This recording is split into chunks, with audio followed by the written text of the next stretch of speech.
Assalamu alaikum. I hope you all are fine. So in this particular video we are going to continue the discussion and series of CS 409, that is Introduction to Database Administration. And as you can see इस video में हमने इंशाल्लाह topic number 26 से जो है वो अपनी discussion को कंटिन्यू करना है। अच्छा, अब यहाँ टाइटल देख के आपको पता चल गया कि हम इसमें क्या पढ़ने जा रहे हैं, that is examples of composite keys. So if you do remember from the previous video, हमने कंपोजिट कीज़ का जो बेसिक इंट्रोडक्शन है वो देख लिया था।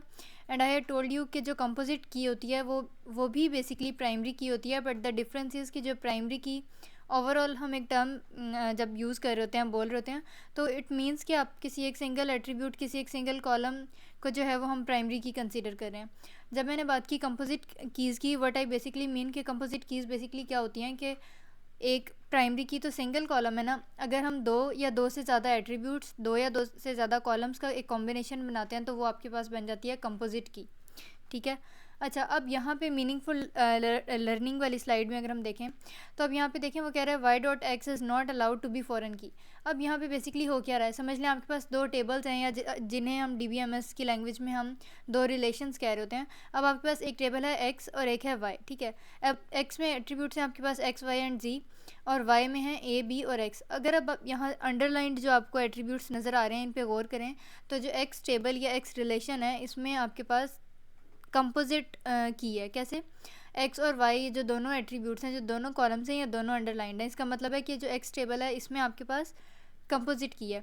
जबकि जब हम फॉरेन की में हमने इसका रिलेशन जब बनाने की कोशिश की तो वाई में आपके पास सिर्फ एक्स यूज़ हुआ है, वाई तो है ही नहीं।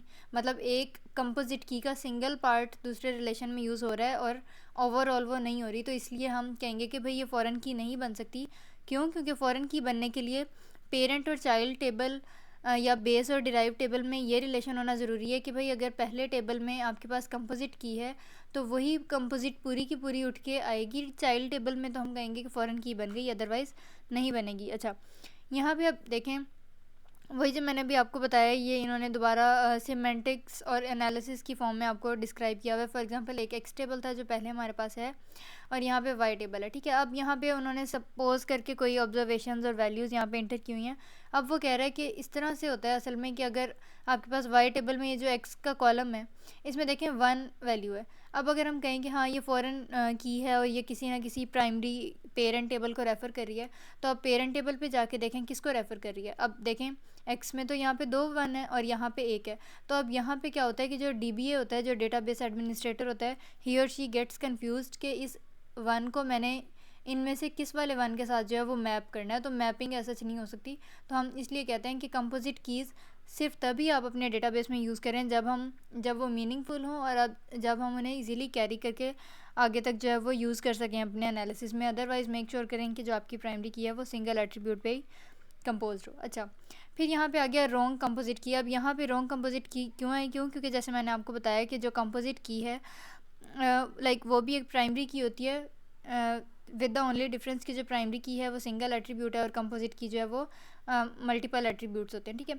लेकिन यहाँ पे अब डिपार्टमेंट नेम आपको एक नज़र आ रहा है जो वो कह रहा है कि भाई मैं इसको कंपोजिट की बनाना चाह रहा हूँ। अब यहाँ पे क्यों नहीं बन सकती? क्योंकि मैंने आपको बताया था कि जो चीज़ एज अ प्राइमरी की एक्ट कर रही होती है हम मेक श्योर करते हैं कि उसकी जो लेंथ है वो फिक्स्ड हो। इन अदर वर्ड्स जो प्राइमरी की है उसका एक कैरेक्टरिस्टिक है, उसका एक फ़ीचर है कि उसकी लेंथ फिक्स्ड होती है।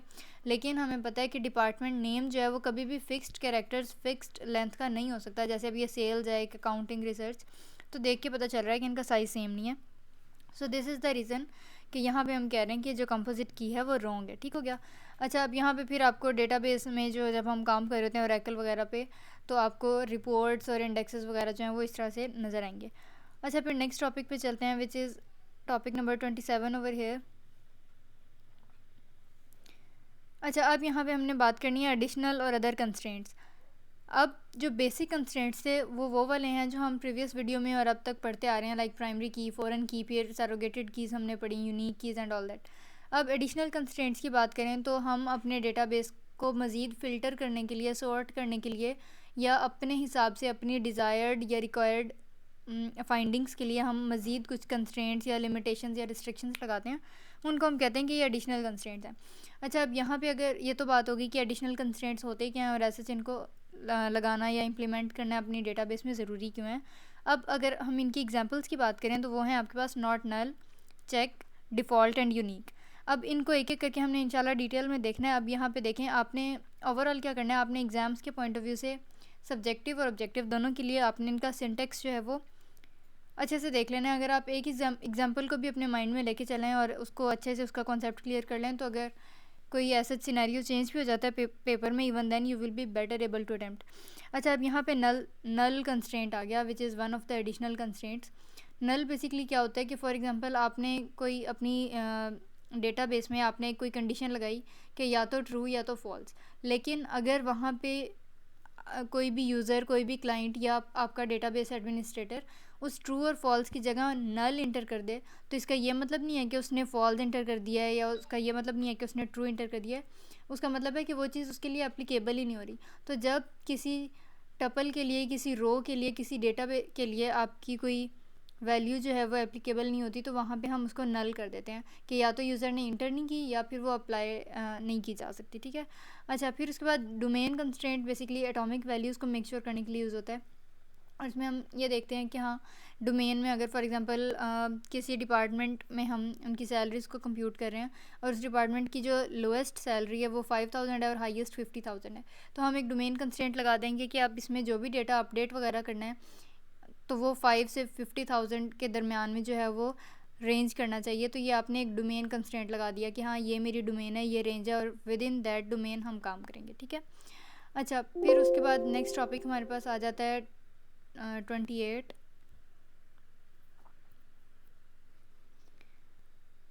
So as you can see, यहाँ पे अगेन हमने एडिशनल कंस्ट्रेंट्स के डिस्कशन को कंटिन्यू करना है।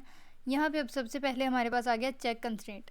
अच्छा, अब चेक कंस्ट्रेंट जो है वो एसक्यूएल स्टेटमेंट्स में बेसिकली यूज़ होता है, और ये मज़ीद आपके डेटा को डेटाबेस में जो मौजूद होता है उसमें मज़ीद रिस्ट्रिक्शंस ऐसा या फ़िल्टर आउट करने के लिए उसे यूज़ होता है। ठीक है।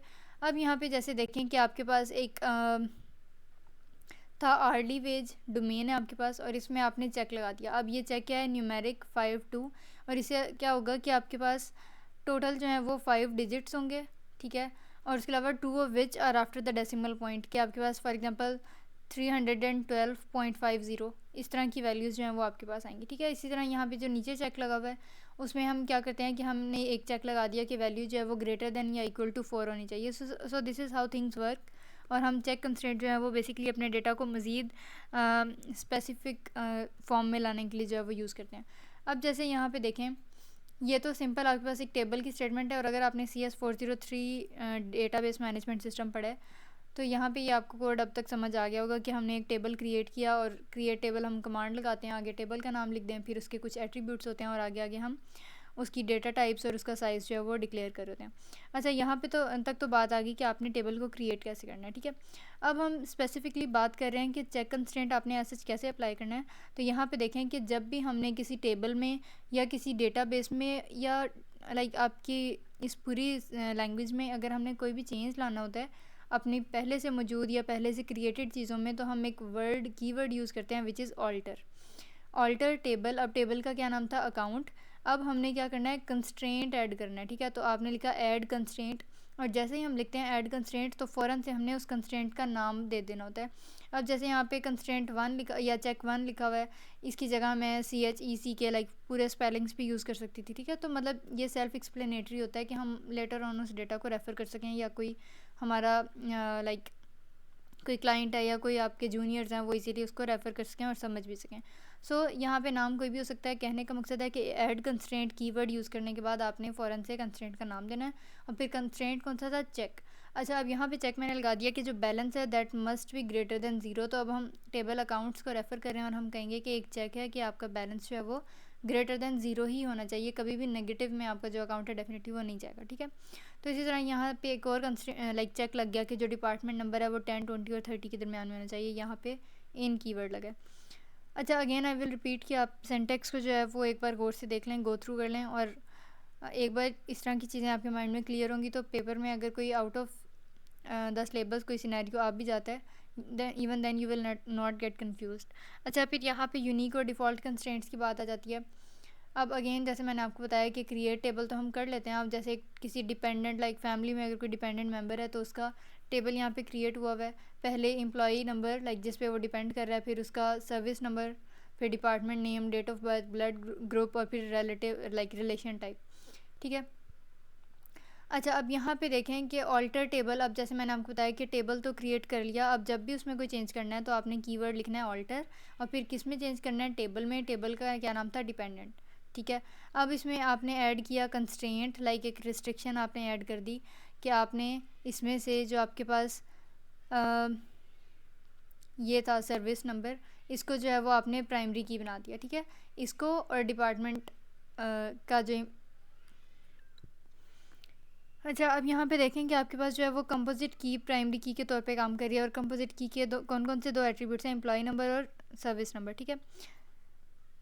अच्छा, फिर उसके बाद अब यहाँ पे देखें कंपोजिट यूनिक कंस्ट्रेंट्स हैं। अब यहाँ इस तरह की कुछ एसक्यूएल क्यूरीज होती हैं कि अगर डिफ़ॉल्ट कंस्ट्रेंट की बात करें कि अगर लाइक यूज़र या क्लाइंट जो है वो कोई वैल्यू इंटर नहीं करेगा तो डिफ़ॉल्ट पे जो है वो यस डिक्लेयर हो जाएगा, ठीक है। और अगर खुद से इंटर कर देंगे तो वेल एंड गुड, और अगर नहीं होगा तो फिर डिफ़ॉल्ट वैल्यू जो है वो ऑटो पे सेलेक्ट हो जाती है।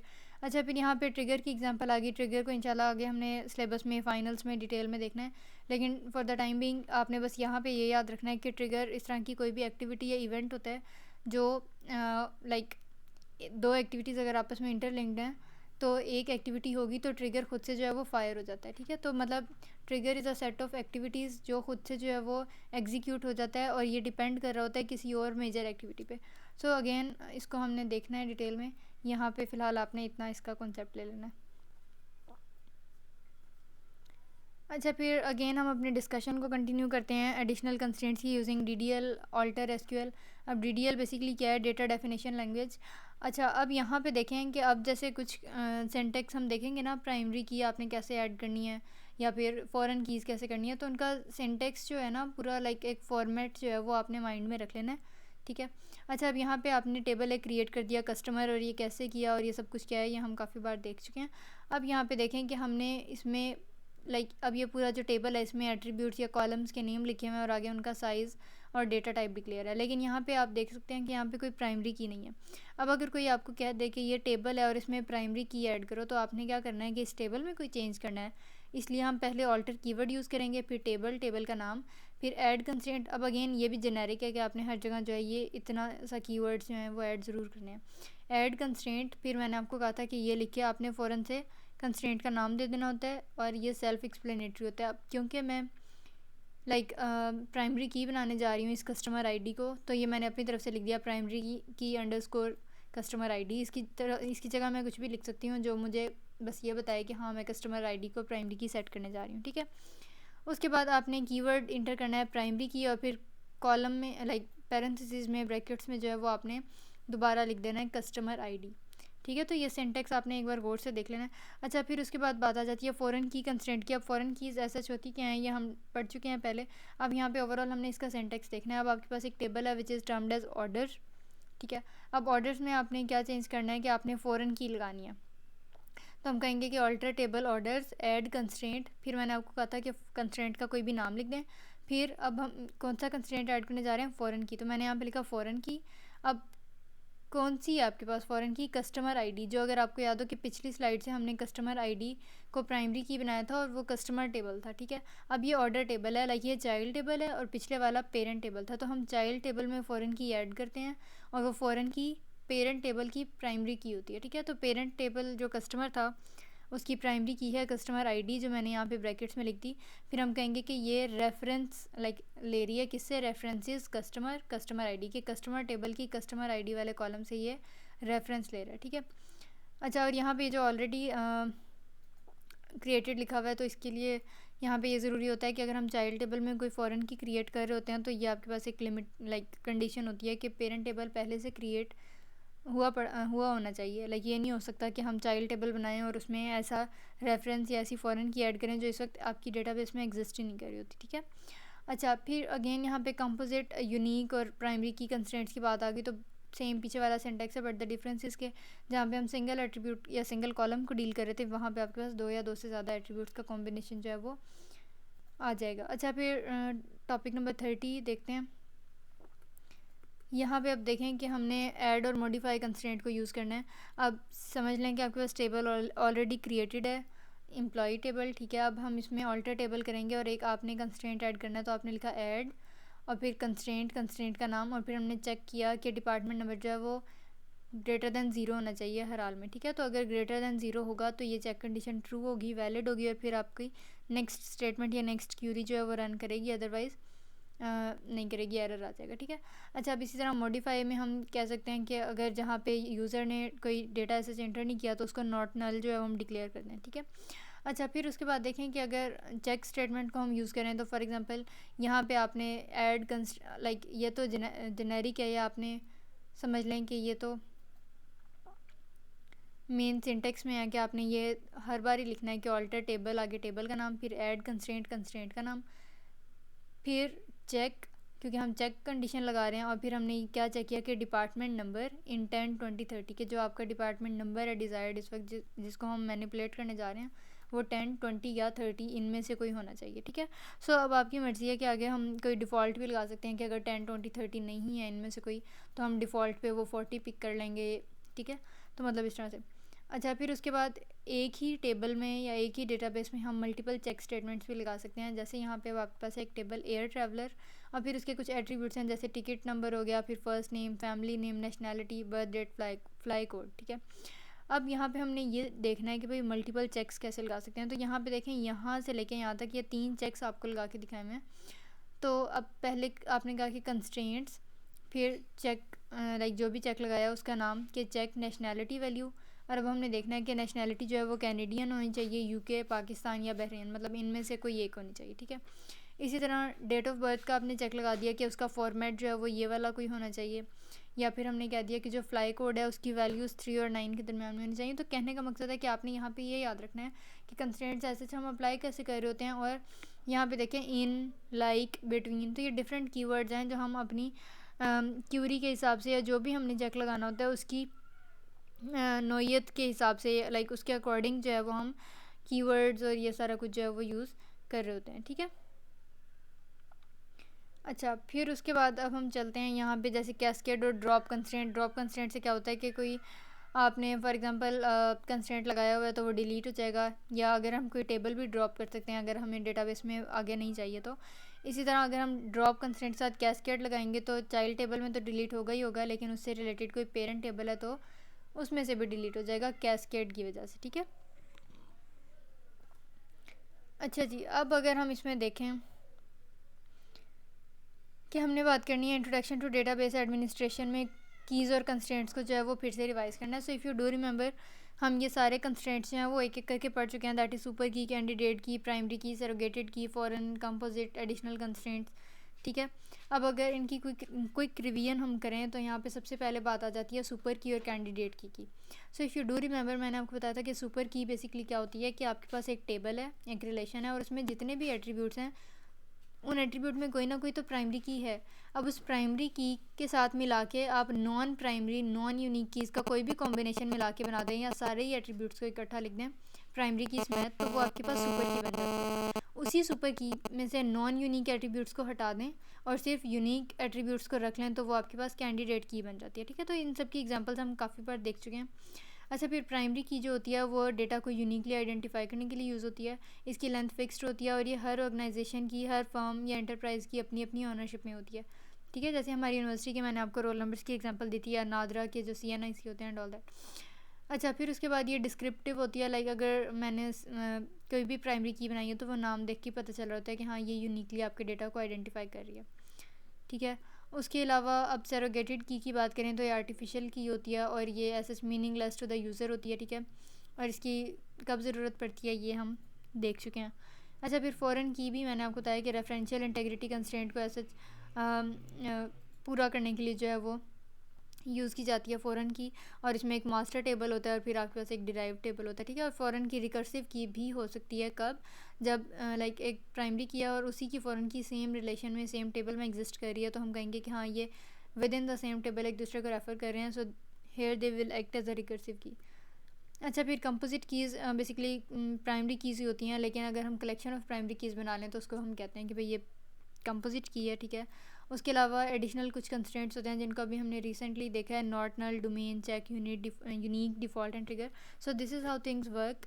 अब यहाँ पे देखें कि अगर हम थोड़ा सा इससे नेक्स्ट लेवल या नेक्स्ट टॉपिक की अगर हम बात करें तो फिर वो आ जाता है कि जो रेफरेंशियल इंटीग्रिटी कंस्ट्रेंट्स हमने बेसिकली लगाए हैं उनकी क्या स्क्रिप्ट है, लाइक उसको हम कैसे जॉट डाउन करते हैं, कैसे लिखते हैं, ठीक है। अब यहाँ पे अगेन काफ़ी सारे सिंटेक्स, काफ़ी सारी एग्जांपल्स रिपीट होंगी, लेकिन वही बात है कि अगर आपने एक बार कॉन्सेप्ट कर लिया क्लियर कि हाँ ये सिंटेक्स है कि ये वाले कीवर्ड्स लगने ही लगने हैं, फिर मैंने आगे कोई सेल्फ एक्सप्लेनेटरी नेम दे देना है और फिर आगे मैंने चेक लगा देना है। सो इस तरह से जो है वो याद रखना और करना कंपैरेटिवली आसान हो जाता है, ठीक है। अच्छा, अब प्राइमरी की लगानी है टेबल में, अगेन क्रिएट किया टेबल का नाम लिख दिया, फिर उसके कुछ एट्रीब्यूट्स हो गए, फिर आपने आगे डेटा टाइप्स दे दी। अच्छा, वेरकेर यहाँ पे जो है वो वेरिएबल कैरेक्टर्स को आइडेंटिफाई करता है या डिनोट करता है, ठीक है। और आगे जो 10, 25, 50, 15, 20 ये इसकी लाइक ये है कि कस्टमर आईडी है तो हमने साइज़ 10 डिक्लेयर कर दिया, तो इसका ये बस मतलब है कि जो आईडी है वो 10 डिजिट्स या 10 ब्लॉक से ज़्यादा जो है वो मेमोरी में स्पेस नहीं ले सकती। यहाँ आप 20 भी लिख सकते हैं, तो ये डिपेंड करता है हर ऑर्गेनाइजेशन की नीड पे कि उसने किस एट्रीब्यूट का क्या साइज़ रखा है, तो उस हिसाब से हम ये सारा कुछ जो है वो डिक्लेयर कर लेते हैं, ठीक है। अच्छा, अब यहाँ पे ऑल्टर टेबल बताया, आगे टेबल का नाम आ गया, फिर ऐड कंस्ट्रेंट का नाम सेल्फ एक्सप्लेनेटरी, और फिर प्राइमरी की लिखा, और फिर प्राइमरी की हम इसमें किसको बना रहे हैं, कस्टमर आईडी, तो आपने पैरेंथेसिस में वो लिखा और स्टेटमेंट एंड कर दी सेमीकोलन, ठीक है। इसी तरह फॉरेन की का भी मैं आपको सिंटेक्स बता चुकी हूँ। अब जो भी आपको एग्जांपल इनमें से आसान लगे उसको एक बार अच्छे से आपने सिंटेक्स देख लेना है, तो फिर बाकी बार जो है वो आपको करने की ज़रूरत नहीं पड़ेगी, ठीक है। अच्छा जी, अब यहाँ पे देखें लाइक आपके पास एक आइटम टेबल है और इसमें आपने जो है वो प्राइमरी की का कंस्ट्रेंट ऐड करना है, तो आपने पहले पूरा टेबल क्रिएट किया, और अगर पेपर में ऑलरेडी आपके पास टेबल क्रिएटेड है तो सिंपल ज़्यादा चीज़ें आसान हो जाएंगी कि बस आपने लिखना है ऑल्टर टेबल का नाम which is item in this particular case, फिर आपने कहना है ऐड कंस्ट्रेंट, फिर मैंने जैसे आपको बताया कि कंस्ट्रेंट का आपने खुद से कोई भी नाम दे देना है, प्राइमरी की अंडरस्कोर आइटम आईडी, इसकी जगह मैं पी के की जगह पूरी मैं प्राइमरी की भी लिख सकती थी, या फिर मैं पी के अंडरस्कोर आईडी भी लिख सकती थी, जो मुझे बाद में याद रहे और मैं उसको इजीली रेफ़र कर सकूं और मुझे याद रह सके कि हाँ मैंने इस चीज़ के लिए ये सारा कुछ जो है वो सिनेरियो सेट किया था। अच्छा, फिर प्राइमरी की ये तो आएगा ही आएगा, लाइक इसमें कुछ कम ज़्यादा हम अपनी मर्ज़ी से या अपनी तरफ से नहीं कर सकते। फिर पैरेंथेसिस में सिंपल जो हम प्राइमरी की बना रहे होते हैं उसका एग्जैक्ट एट्रीब्यूट लाइक कैपिटलाइजेशन के साथ ही आपने एज इट इज़ उठा के लिख देना है, क्यों, क्योंकि ये होता है केस सेंसिटिव। और फिर आपके जो ओरेकल में जो भी आपकी वर्क स्पेस होती है वो पूरा सेशन जो है वो इस चीज़ को कह लें कि पूरा आगे लेके ही नहीं चलेगा, या उसको वो कम्प्लीमेंट ही नहीं कर रहा होगा, उस सेम जब चीज़ें या नेम्स उनके रिजेंबल ही नहीं करेंगे तो वो उसको आइडेंटिफाई नहीं कर सकेगा। सो यहाँ पे आपने सारी चीज़ों का जो है वो ख्याल रखना है। अच्छा, फिर उसके बाद देखें जैसे अब ऑल्टर टेबल है और फिर यहाँ पे आपने सिंगल प्राइमरी की जगह कंपोजिट प्राइमरी की लगा दी। अच्छा, फिर नेक्स्ट उसके अलावा चलते हैं टॉपिक नंबर 33। यहाँ पे अब हमने बात करनी है फंडामेंटल्स ऑफ ईआर मॉडल। अब ईआर यहाँ पे क्या है, एंटिटी रिलेशनशिप मॉडल, ठीक है। अब यहाँ पे देखें, पहले हम बात करते हैं सिमेंटिक मॉडलिंग की। सिमेंटिक मॉडलिंग नाम से पता चल, सिमेंटिक का भी ओवरऑल एक यही मतलब होता है कि हम किसी किसी भी लैंग्वेज को अगर हम उसके स्पेसिफिक मीनिंग के हिसाब से अगर हम मॉडल कर रहे हो तो उसको हम कहते हैं कि ये सिमेंटिक्स के हिसाब से, उसके स्ट्रक्चर के हिसाब से, उसके मीनिंग के हिसाब से मॉडलिंग है, ठीक है। उसके अलावा सिमेंटिक मॉडलिंग जो है इसको ईआर मॉडलिंग भी कहते हैं, या ई मॉडलिंग भी कहते हैं, या डेटा मॉडलिंग भी कहते हैं, या आपने एमसीक्यूज़ के लिए याद रखना है, ठीक है। उसके अलावा सिमेंटिक मॉडलिंग पे रिसर्च जो है वो 1970s में स्टार्ट हुई और अर्ली 1980s में, ठीक है। अब इसी की आगे एक स्पेसिफिकेशन आ गई चैन ईआर मॉडल, और ये 1976 में इंट्रोड्यूस हुई, ठीक है। और उसके अलावा इसमें जो है वो हम एंटिटी रिलेशनशिप डायग्राम्स बनाते हैं। So again if you do remember, अगर आपने CS403 पढ़ा है तो उसमें ये सारा कुछ जो है वो हमने असाइनमेंट्स वगैरह में भी काफ़ी डिटेल में देखा था। अच्छा, फिर अब ये स्लाइड आ गई, इसको आपने अच्छे से कर लेना है। यहाँ पे अब देखें कि ये आपको एक दरमियान में लाइन नज़र आ रही है, इससे ऊपर जो भी चीज़ें हैं वो DBMS इंडिपेंडेंट है, लाइक वो आपके डेटाबेस सिस्टम पे डिपेंड नहीं करती, और जो नीचे हैं वो DBMS स्पेसिफिक हैं। अब ऊपर की बात करें तो देखें नेचुरल लैंग्वेज, अब ये रिक्वायरमेंट एनालिसिस के जब भी अगर एज अ डेटाबेस एडमिनिस्ट्रेटर आपके पास कोई भी प्रोजेक्ट आता है तो आपने सबसे पहले रिक्वायरमेंट्स को स्पेसिफाई करना होता है कि जो भी आपका एंड यूज़र है या जो आपके क्लाइंट्स हैं वो ऐसे आपसे क्या डिमांड कर रहे हैं, लाइक उनकी क्या रिक्वायरमेंट्स है, ठीक है। तो वो नेचुरल लैंग्वेज में कि जो ह्यूमन लैंग्वेज या जिसमें हम इंटरेक्ट करते हैं एक दूसरे से, वो नेचुरल लैंग्वेज है। और अगेन डेफिनेटली ये DBMS पे डिपेंड नहीं करती, बाद में आप बेशक जो मर्जी डेटाबेस मैनेजमेंट सिस्टम यूज़ करें, रिक्वायरमेंट्स हम अपनी नेचुरल लैंग्वेज में कलेक्ट कर सकते हैं, ठीक है। उसके बाद अगेन यहाँ पे आपके पास आ गया कॉन्सेप्चुअल मॉडल या कॉन्सेप्चुअल डिज़ाइन, और ये भी इनफॉर्मल लेवल है। फिर जब हम लॉजिकल डिज़ाइन की बात करते हैं जिसमें हम प्राइमरी कीज़ या कंपोजिट कीज़ और ये सारा कुछ सेट कर रहे होते हैं, तो वो फॉर्मल लेवल आ जाता है, लेकिन अगेन ये आपके DBMS पे डिपेंड नहीं करता। फिर आखिर में दो चीज़ें आ जाती हैं कि डेटाबेस को बिल्ड कैसे करना है और फिर उसकी मेंटेनेंस कैसे करनी है, उसको ट्यून आपने कैसे करना है, तो ये जो है वो डेफिनेटली आपके डेटाबेस मैनेजमेंट सिस्टम पे डिपेंड करता है, ठीक है। अच्छा, अब ये स्लाइड बहुत इंपॉर्टेंट है MCQs और अगेन सब्जेक्टिव के पॉइंट ऑफ व्यू से, और आपने इसको अच्छे से कर लेना है। यहाँ पे अब सबसे पहले बात आ जाती है कि आप अगर डेटाबेस को डेवलप कर रहे हैं तो सबसे पहले उसका क्या स्टेप होगा, क्या फ़ेज़ है, तो वो है रिक्वायरमेंट्स एनालिसिस। इसमें आपने प्रोटोटाइपिंग करनी होती है, लाइक आपने क्लाइंट से या एंड यूज़र से या थर्ड पार्टी से कोई भी डेटा गैदर करना है और आपने ये एनालाइज़ करना है कि ऐसे क्या रिक्वायरमेंट्स हैं या हमें फ़ाइनल प्रोडक्ट में क्या कुछ रखना है। तो इसमें आपके पास प्रोटोटाइपिंग आ जाती है कि फ़ाइनल प्रोडक्ट को हम मेन स्ट्रीम में लाने से पहले अगर उसका एक इनिशियल कोई डिज़ाइन बना रहे हैं तो वो आपके पास प्रोटोटाइप बन जाती है, ठीक है। नेक्स्ट लेवल आ जाता है कॉन्सेप्चुअल डिज़ाइन। जब हम कॉन्सेप्चुअल डिज़ाइन की बात करते हैं तो इसमें एंटिटी रिलेशनशिप मॉडल और मैपिंग वगैरह आ जाती है, जिसको हम आगे जाके भी देखेंगे। फिर लॉजिकल डिज़ाइन में आपके पास स्क्रिप्ट्स हम लिखते हैं, लाइक SQL की कमांड एंड क्यूरीज, ये सारा कुछ करते हैं। नॉर्मलाइजेशन, अब अगेन ये हमने पहले पढ़ा हुआ है। नॉर्मलाइजेशन में आपके पास फर्स्ट नॉर्मल, सेकंड, थर्ड और इसी तरह boys code normal form BCNF जिसे हम कहते हैं, तो ये सारा कुछ आ जाता है, ठीक है। उसके बाद डेटाबेस बिल्डिंग में हम कोई स्पेसिफिक सॉफ्टवेयर एप्लीकेशंस डाउनलोड करते हैं और हम अपने सिस्टम को उसमें इंटीग्रेट करते हैं। And last but not the least, यहाँ पे आपके पास आ जाता है ऑपरेशन, मेंटेनेंस एंड ट्यूनिंग, और ये डेफिनेटली आपके डेटाबेस पे डिपेंड भी करता है। और इसमें हम ट्रेनिंग करते हैं अपने स्टाफ मेंबर्स की। उसके अलावा प्रॉपर हम मेक श्योर करते हैं कि सॉफ्टवेयर्स वगैरह जो हैं वो इंस्टॉल्ड हों और ऐसे कॉपीराइट का कोई इशू ना हो, फिर वक्त पड़ने पे हम उनको मेंटेन भी करें। अच्छा, कॉन्सेप्चुअल मॉडल में क्या होता है कि जो डिफरेंट ग्रुप ऑफ आइडियाज़ जो एक दूसरे से रिलेट कर होते हैं, हम उन्हें इकट्ठा उठा के एक जगह पे रख देते हैं। ये होता है कि कॉन्सेप्ट के हिसाब से हमने उसकी मैपिंग कर ली। उसमें आगे एक स्पेसिफिकेशन आपके पास आ जाती है ER मॉडलिंग, जिसे हम एंटिटी रिलेशनशिप मॉडलिंग भी कहते हैं। अब जब मैंने कहा कि एंटिटी रिलेशनशिप मॉडलिंग, तो यहाँ पे एक टर्म आया एंटिटी। अब एंटिटी बेसिकली क्या होता है कि जो आपकी रियल वर्ल्ड में जो भी जो भी चीज़ें एग्जिस्ट कर रही हैं वो हैं एंटिटीज़। अब यहाँ पे कुछ एग्जांपल्स हैं जैसे कार, अकाउंट, प्रोडक्ट, इवन यहाँ पे ह्यूमंस, लाइक हम स्टूडेंट, टीचर, इस ये चीज़ें भी जो हैं वो एंटिटी के तौर पे काम करेंगी, ठीक है। अब हर एंटिटी का कोई ना कोई एट्रीब्यूट होता है, लाइक एक से ज़्यादा भी डेफिनेटली होते हैं एट्रीब्यूट्स। अब जैसे मैंने अभी कहा कि स्टूडेंट भी एक एंटिटी है, तो किसी स्टूडेंट के क्या एट्रीब्यूट्स हो सकते हैं, लाइक उसका कोई रोल नंबर होगा, ठीक है, उसका सेमेस्टर, उसका प्रोग्राम, उसके अलावा CGPA, तो ये एक स्टूडेंट के एट्रीब्यूट्स हैं। इसी तरह अगर मैं स्टूडेंट की जगह कहूँ कि नहीं, मेरी स्टूडेंट एंटिटी नहीं है, पर्सन एंटिटी है, तो उस पर्सन के क्या क्या एट्रीब्यूट्स होंगे, उसका नेम होगा, ठीक है, उसके अलावा उसका होम एड्रेस हो सकता है, उसके अलावा लाइक उसकी हाइट हो सकती है, एज, जेंडर, ये सारा कुछ। तो कहने का मकसद है कि एक ही चीज़ को अगर हम डिफरेंट एंगल से अगर एंटिटी कंसिडर करते हैं तो उसके एट्रीब्यूट्स उस हिसाब से चेंज हो जाते हैं, ठीक है।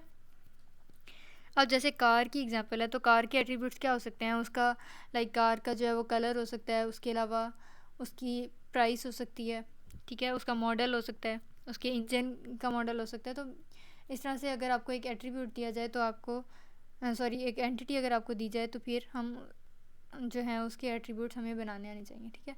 अच्छा, अब एट्रीब्यूट्स की बात होगी। अब यहाँ पे एक और टर्म था एंटिटी रिलेशनशिप में, रिलेशनशिप वर्ड आ गया। अब रिलेशनशिप बेसिकली क्या है कि एंटिटीज़, दो या दो से ज़्यादा एंटिटीज़ आपस में कैसे लिंक्ड हैं, कैसे इंटरलिंक्ड हैं, वो हम कहते हैं कि ये रिलेशनशिप है। अब जैसे एक स्टूडेंट एंटिटी है और एक टीचर है, ठीक है, तो टीचर टीचर स्टूडेंट, तो ये एक रिलेशन क्रिएट हो गया कि जो टीचर है वो पढ़ाता है किसको, स्टूडेंट्स को, ठीक है।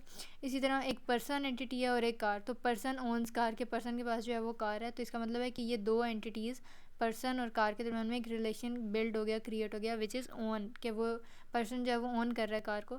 सो रिलेशनशिप जो है वो बेसिकली इस तरह से होता है कि दो या ओवरऑल दो ही हम एंटिटीज़ को कंसिडर कर रहे होते हैं जब हम ER मॉडलिंग करते हैं, और उनका आपस में जो भी रिलेशनशिप होगा वो हम जो है वो डिनोट करते हैं, ठीक है। अब डिनोट कैसे करते हैं उसके लिए कुछ सिंबल्स हैं जिनको हम अभी आगे जाके देखेंगे। अच्छा, अब यहाँ पे लॉजिकल डिज़ाइन की बात करें तो हम क्या करते हैं कि जो भी आपके पास एंटिटी रिलेशनशिप स्कीमा या डिज़ाइन या मॉडल होता है उसको हम टेबल्स की फॉर्म में क्रिएट करते हैं, और उसके लिए हमें बाद में नॉर्मलाइजेशन करनी पड़ती है। नॉर्मलाइजेशन जब करनी पड़ती है तो उसमें हमारा मेन मोटिव या मेन गोल ये होता है कि हमने ये मेक श्योर करना होता है कि जो आपका डिज़ाइन है वो गुड है, like to ensure you have a good design.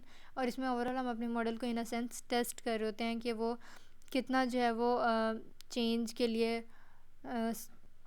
Well suited है या नहीं है, ठीक है। अब ये स्लाइड जो आ गई ये आपके एमसीक्यूज़ के लिए और सब्जेक्टिव वगैरह के लिए मिड टर्म्स में तो बहुत ज़्यादा इंपॉर्टेंट है, और CS409 का जो प्रैक्टिकल का पेपर होता है उसमें भी। अच्छा, अब यहाँ पे बेसिकली क्या मैंने जैसे अभी आपको बताया कि स्टूडेंट, कार और ये सारा कुछ, तो ये एंटिटीज़ हैं। जब हमने ER मॉडलिंग में कोई ER डायग्राम बनानी होती है, एंटिटी रिलेशनशिप डायग्राम, तो उसमें हम एंटिटीज़ को सिंपल इस रेक्टेंगल से जो है वो डिनोट करते हैं, ठीक है। फिर अगर आपकी एंटिटी टाइप वीक है, लाइक वो किसी और स्ट्रॉन्ग एंटिटी पे डिपेंड कर रही है, तो आपने डबल लाइंड जो है वो रेक्टेंगल बनाना है। रिलेशनशिप टाइप के लिए डायमंड सिंबल यूज़ होता है, और अगर एक रिलेशन दूसरे को आइडेंटिफाई कर रहा है तो डबल लाइंड डायमंड होगा, ठीक है। इसी तरह ओवल शेप जो होती है वो एट्रीब्यूट को शो करती है, और इसी तरह एट्रीब्यूट जो आपने इसमें जो भी लिखा, like colour of car and all that, अगर आपने उसको अंडरलाइन किया हुआ है या आपके पास वो अंडरलाइंड आया, तो व्हाट इट बेसिकली मीन कि ये की एट्रीब्यूट है, लाइक ये यूनिकली आइडेंटिफाई कर रहा है। इसी तरह अगर डबल लाइंड ओवल है तो वो आपके पास मल्टी वैल्यूड एट्रीब्यूट बन जाता है। इन सबको हम आगे जाके देखेंगे कि ये होते क्या हैं, ठीक है। इसी तरह अगर डॉटेड या डैश्ड आपके पास एट्रीब्यूट का ओवल है तो वो डिराइव्ड एट्रीब्यूट होता है। और इसी तरह से ये जो हैं स्ट्रेट लाइंस, ये आपको कार्डिनलिटीज़ वगैरह शो करने के लिए यूज़ होती हैं। सो अगेन इनको हमने देखना है।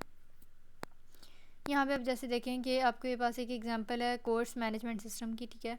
अब यहाँ पे कुछ एंटिटीज़ हैं कि अगर कोर्स सिलेक्शन होनी है तो उसमें स्टूडेंट्स मेन रोल प्ले कर रहे हैं, ठीक है, एंटिटी वो हो गए। फिर कोर्सेज एक एंटिटी हो गई, इसी तरह प्रोफेसर एंटिटी हो गए, ठीक है। अब मैंने आपको बताया था कि दो एंटिटीज़ आपस में कैसे रिलेट कर रही हैं, कैसे इंटरलिंक्ड हैं एक दूसरे से, वो बेसिकली रिलेशनशिप होते हैं कि हु टेक्स व्हाट, लाइक कौन सा स्टूडेंट कौन सा कोर्स ले रहा है, हु टीचेस व्हाट के कौन सा टीचर जो है वो कौन सा कोर्स पढ़ा रहा है। तो ये इस तरह से जो है वो आपके पास रिलेशन बन गया। अच्छा, अब यहाँ पे देखें कि जो एंटिटी है वो मैंने आपको बता दिया कि एंटिटी ओवरऑल होती क्या है, ठीक है। अब इसकी दो टाइप्स हैं, एक है फिजिकल एंटिटीज़ और एक है conceptual entities. Physical entities definitely वो होती हैं जो टेंजिबल होती हैं, जिन्हें हम इजीली सी या टच कर सकते हैं, like car, house, supplier, building, ठीक है। इसी तरह जो कॉन्सेप्चुअल एंटिटीज़ होती हैं उनका कोई कॉन्सेप्ट या ऐसे माइंड में आप समझ लें कि एग्जिस्ट कर रहा होता है, उनका कॉन्सेप्ट होता है लेकिन वो फिज़िकली एग्जिस्ट नहीं करती। जैसे कोई जॉब हो गई, ठीक है, तो हमें कॉन्सेप्ट है कि जॉब है, इसलिए वो एक एंटिटी के तौर पे काम कर सकती है। इसी तरह यूनिवर्सिटी का कोई कोर्स, कोई सब्जेक्ट, कोई वर्क एक्सपीरियंस, कोई कोर्स रजिस्ट्रेशन, ठीक है। तो ये कॉन्सेप्चुअल एंटिटीज़ हैं। तो एंटिटीज़ जो हैं वो फिज़िकल भी हो सकती हैं और कॉन्सेप्चुअल भी। अच्छा, अब यहाँ पे देखें आपके पास आ गया सिंगल एट्रीब्यूट, या जिसे हम सिंपल एट्रीब्यूट भी कहते हैं। तो नाम से पता चल रहा है या सेल्फ एक्सप्लेनेटरी है कि एट्रीब्यूट सिंपल या सिंगल तब होता है जब उसकी सिर्फ एक ही सिंगल कोई वैल्यू एग्जिस्ट कर रही हो, जैसे जेंडर ऑफ एन एम्प्लॉय।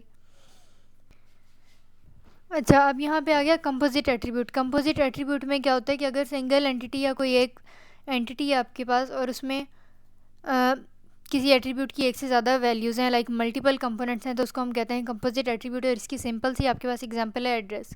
जब हम किसी का एड्रेस, लाइक अपना एड्रेस किसी को बताएं या कोई एम्प्लॉय का एड्रेस देखें, लाइक ओवरऑल जब हम होम एड्रेस की बात करते हैं, तो इसमें डिफरेंट आपके पास कंपोनेंट्स आ जाते हैं। जैसे एक एड्रेस में हम पहले हाउस नंबर बताते हैं, फिर स्ट्रीट, फिर सिटी, फिर स्टेट, जिप कोड, ये सारा कुछ, इवन कंट्री भी, ठीक है। तो अब अलग से स्ट्रीट की भी एग्जिस्टेंस है इंडिपेंडेंट, इसी तरह सिटी भी इंडिपेंडेंटली एग्जिस्ट करता है, हाउस नंबर या हाउस भी इंडिपेंडेंटली एग्जिस्ट करता है। तो डिफरेंट कंपोनेंट्स जिनकी खुद से भी इंडिपेंडेंट एग्जिस्टेंस हो और जब वो मिला के एक एट्रीब्यूट बने, तो हम कहते हैं कि हाँ ये कंपोजिट एट्रीब्यूट है, कि ये डिफरेंट इंडिपेंडेंट एग्जिस्टेंस वाले कंपोनेंट से मिलके बना है, ठीक है। तो ये कंपोजिट एट्रीब्यूट की एग्जांपल आ गई एड्रेस, ठीक है, होम एड्रेस। अच्छा, फिर उसके बाद मल्टी वैल्यूड एट्रीब्यूट की बात करें, तो अगर एक सिंगल एंटिटी है और उसकी एक से ज़्यादा वैल्यू एग्जिस्ट करती है, तो हम कहेंगे कि ये मल्टी वैल्यूड एट्रीब्यूट है। जैसे एक सिंगल एंटिटी है कार, अब उस कार का कलर जो है वो ब्लैक भी हो सकता है, ऑरेंज भी हो सकता है, ठीक है। तो इसका मतलब है कि ये जो कार का कलर है वो मल्टी वैल्यूड एट्रीब्यूट है, कि कलर वैसे एट्रीब्यूट है लेकिन कलर डिफरेंट तरह के हो सकते हैं किसी कार के, तो इसलिए ये एक मल्टी वैल्यूड एट्रीब्यूट हो गया, ठीक है। इसी तरह एक स्टूडेंट एक से ज़्यादा डिग्रीज ले सकता है, तो ये डिग्री जो है वो मल्टी वैल्यूड एट्रीब्यूट है। इसी तरह यहाँ पे अगर हम नेक्स्ट एट्रीब्यूट की बात करें, तो डिराइव्ड या स्टोर्ड एट्रीब्यूट्स। अब डिराइव्ड या स्टोर्ड एट्रीब्यूट्स वो एट्रीब्यूट्स होते हैं कि अगर आपके पास एक वैल्यू या एक एट्रीब्यूट की कोई वैल्यू आपके पास गिवन है और उससे हम किसी और एट्रीब्यूट को डिराइव कर सकें या उसकी वैल्यू निकाल सकें, कंप्यूट कर सकें, तो हम कहते हैं कि डिराइव्ड एट्रीब्यूट है। जैसे अगर आपको डेट ऑफ बर्थ पता है किसी पर्सन की, तो हम उससे एज जो है वो इजीली कैलकुलेट कर सकते हैं। तो इट मीन्स कि एज जो है वो एक डिराइव्ड एट्रीब्यूट है। क्यों? क्योंकि हमने उसे बर्थ डेट से जो है वो कंप्यूट किया है या एनालाइज किया है या फाइंड आउट किया, ठीक है। इसी तरह अगर आपने किसी ओवरऑल कंपनी में नंबर ऑफ़ एम्प्लॉयज़ को फाइंड आउट करना है तो आप जो है वो डिपार्टमेंट टेबल की बजाय एम्प्लॉय टेबल में जाएं और total number of employees count कर लें, तो आपको पता चल जाएगा कि इस डिपार्टमेंट में कितने एम्प्लॉयज़ काम करते हैं। तो कहने का मकसद है कि ऐसे एट्रीब्यूट जिनकी वैल्यू किसी और एट्रीब्यूट में स्टोर्ड होती है या हम किसी और एट्रीब्यूट से उनको डिराइव कर लेते हैं, अखज़ कर लेते हैं, तो हम कहते हैं कि ये डिराइव्ड या स्टोर्ड एट्रीब्यूट है। और इसकी दोनों एग्जांपल्स ये हैं जो यहाँ पे दे दी। अच्छा, फिर नेक्स्ट आ जाता है कॉम्प्लेक्स एट्रीब्यूट। नाम से भी कॉम्प्लेक्स है और वैसे भी कॉम्प्लेक्स है। अब इसमें आपने ये बात याद रखनी है कि एक नेस्टेड कॉम्बिनेशन है, लाइक दो या दो से ज़्यादा चीज़ों का या एट्रीब्यूट्स का कॉम्बिनेशन है कौन? Complex attribute. अब वो दो कौन कौन से एट्रीब्यूट्स हैं जिनका कॉम्बिनेशन कॉम्प्लेक्स एट्रीब्यूट है? एक है कंपोजिट एट्रीब्यूट और एक है मल्टी वैल्यूड एट्रीब्यूट, ठीक है। अब यहाँ पे जैसे देखें कि आपके पास एक एग्जांपल है address phone. So if you do remember कि फ़ोन जो है वो मल्टी वैल्यूड एट्रीब्यूट है कि एक पर्सन के एक से ज़्यादा फ़ोन नंबर्स हो सकते हैं। और इसी तरह एड्रेस जो है वो कंपोजिट एट्रीब्यूट है। क्यों? क्योंकि इसमें काफ़ी सारे कंपोनेंट्स विद इंडिपेंडेंट एग्जिस्टेंस मौजूद हैं। तो इन दोनों का जो एक कॉम्बिनेशन बना उसको हम कहेंगे कि कॉम्प्लेक्स एट्रीब्यूट है ये, ठीक है। इसमें डिफरेंट कंपोनेंट्स को एक दूसरे से सेपरेट आउट करने के लिए कोमा यूज़ होता है और ये जो कर्ली ब्रेसेस हैं ये आपको आपके मल्टी वैल्यूड एट्रीब्यूट को जो है वो डिनोट करते हैं। अच्छा, फिर यहाँ पे इस वीडियो के लास्ट टॉपिक पे हम चलते हैं, विच इज़ टॉपिक नंबर 35। इसमें अगेन कुछ फंडामेंटल नोटेशंस की हमने बात करनी है, which are basically used in entity relationship modeling या एंटिटी रिलेशनशिप डायग्राम। ये सारी कुछ मैं आपको बता चुकी हूँ कि सिंगल रेक्टेंगल है सिंपल आपके पास, तो वो एंटिटी को रिप्रेजेंट करता है। अगर वो डबल लाइंड है तो वो वीक एंटिटी है। इसी तरह सिंगल डायमंड है तो वो रिलेशनशिप टाइप है, अगर वो डबल लाइंड है तो वो आइडेंटिफाइंग रिलेशन है, ठीक है। तो मतलब इनको आपने अच्छे से कर लेना है। अच्छा, अब यहाँ पे देखें कि आपके पास एक एंटिटी है एम्प्लॉई, और ये मुझे कैसे पता चला कि ये एम्प्लॉई एंटिटी है? क्यों? क्योंकि जैसे मैंने अभी आपको बताया कि जो एंटिटीज़ हैं उनको हम रिक्टेंगुलर शेप में जो है वो इनक्लोज करते हैं इन एन ईआर मॉडल, ठीक है। ये मेरे पास एंटिटी है और ये जो ओवल में होते हैं वो होते हैं सारे एट्रीब्यूट्स। अब यहाँ पे वो कह रहा है कि यहाँ पे कोई प्राइमरी की या फॉरेन की नहीं होती। क्यों? क्योंकि जो ये है आपके पास एक कॉन्सेप्चुअल लाइक लेवल है जिसमें हम बस ईआर मॉडलिंग कर रहे होते हैं। तो ईआर मॉडलिंग में यूनिक आइडेंटिफायर्स होते हैं, जैसे ये CNIC और एम्प्लॉई नंबर अंडरलाइंड है ना, तो ये यहाँ पे प्राइमरी की या फॉरेन की वगैरह नहीं है, ये यहाँ पे यूनिक आइडेंटिफायर हैं। जब हम कॉन्सेप्चुअल लेवल से लॉजिकल लेवल पे जंप करते हैं या हम फिर इसकी पूरी मतलब DDL लैंग्वेज में हम जाते हैं, तो फिर हम कहते हैं कि हाँ जो यूनिक आइडेंटिफायर्स हैं वो आगे जाके प्राइमरी की या फॉरेन की बन जाते हैं। लेकिन इस वक्त क्योंकि हम एंटिटी रिलेशनशिप डायग्राम को डिस्कस कर रहे हैं और डील कर रहे हैं, तो यहाँ पे ये यूनिक आइडेंटिफायर्स हैं जो अंडरलाइंड है, प्राइमरी की या फॉरेन की वगैरह नहीं है, ठीक है। उसके बाद एंटिटी डिपार्टमेंट की बात करें तो अगेन यहाँ पे कोई प्राइमरी की या फॉरेन की तो है नहीं। जो डबल वैल्यूड ओवल है वो मल्टी वैल्यूड एट्रीब्यूट को शो कर रहा है, ठीक है। इस तरह एंटिटी प्रोजेक्ट है, इसको आपने एक बार देख लेना है। तो इसमें देखें आपके पास काफ़ी सारी एंटिटीज़ हैं, जैसे डिपार्टमेंट, एम्प्लॉई और या फिर इनका मैनेजर कौन बनेगा। तो इसके रिलेशनशिप आप खुद से कंप्यूट भी कर सकते हैं और कुछ यहाँ पे लिखे भी हुए हैं। जैसे एम्प्लॉयज़ जो हैं वो किसी डिपार्टमेंट से बिलोंग करते हैं, कुछ एम्प्लॉयज़ उनमें से मैनेजर भी होंगे किसी डिपार्टमेंट के, ठीक है। सो इस तरह की चीज़ें जो हैं वो रिलेशनशिप्स में हम काउंट कर लेते हैं। So this was all about from lecture number 26 to 35। इसमें अगर कोई भी क्यूरी या कन्फ्यूजन रह गई हो, so you can always drop a comment, and if you are new to this channel then don't forget to subscribe and hit the bell icon as well. See you soon, till then खुदा हाफिज़।